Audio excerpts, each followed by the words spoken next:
Brett, can you tell me a little bit more about yourself and how you got started investing in real estate? Yeah, originally growing up in the Bay Area, Mission, San Jose, Fremont, kind of Silicon Valley, I learned the sticks and bricks of real estate at a young age. My dad was a real estate developer, owner, and contractor, building big homes in the Mission Hills area. So I fell in love with rentals and cash flow and being an entrepreneur, and learned how to really work hard. And from there, I went to school and I studied business as well as Bible and theology and a minor in counseling psychology. But I took an internship at a company called Marcus and Millichap, where we help people buy and sell multifamily properties mainly. And that was my focus and niche, but it wasn't always easy. It was 2006 and things were going pretty well.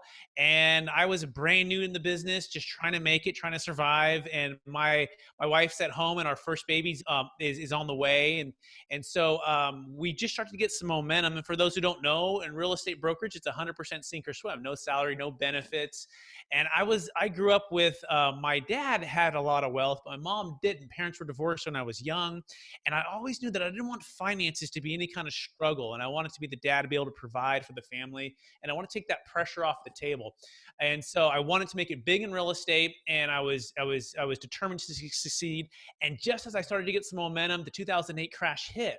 And it felt like a brick wall. And for your listeners who have ever been so scared and you weren't sure what you're going to do to support your family or how you're going to make it, but you knew you had a dream and you wanted to keep it alive, what do? Well, you do what every good entrepreneur does, and you get a side job. So I worked at a side job. Cheesecake Factory is my wife and I's favorite restaurant.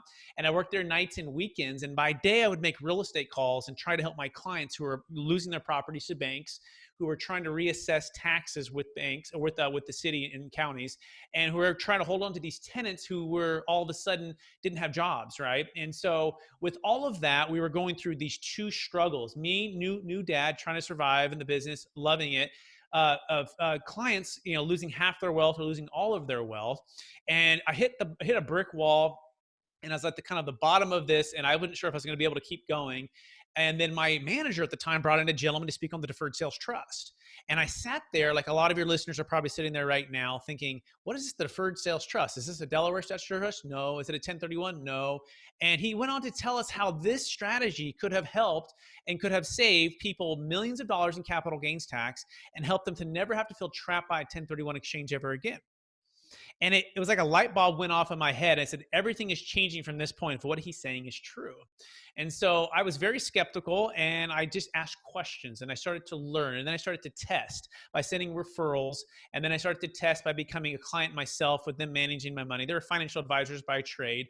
We were more commercial real estate people. So we were already kind of, not as excited about the stock market side of things. But the more I learned, the more I found out that, oh my gosh, this could have saved all of my clients. And all of a sudden I started to roll this out to my clients. My business grew. And 5 years later, my wife and I have 5 kids here in Northern California.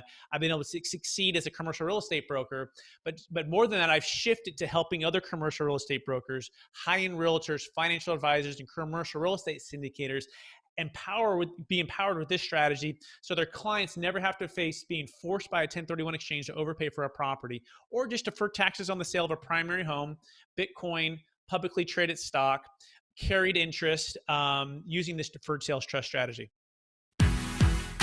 You have just listened to another information-packed episode of Capital Gains Tax Solutions with Brett Swarts.